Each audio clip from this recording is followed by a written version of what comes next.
With President Trump, we got to the hottest economy in modern history.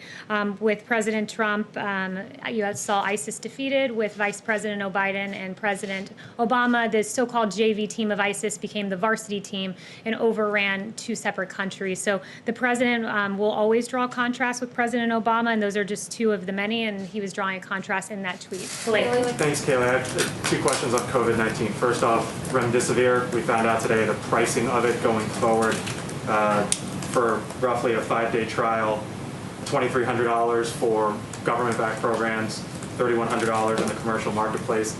Does the White House, does President Trump approve of that pricing, of that price point, considering there's been some criticism as to whether or not that's too high? So Blake, that's a really good, important and substantive question that I think deserves a good answer to. And first, the wholesale acquisition costs or the federal supply schedule is about $3,200 for a course of remdesivir.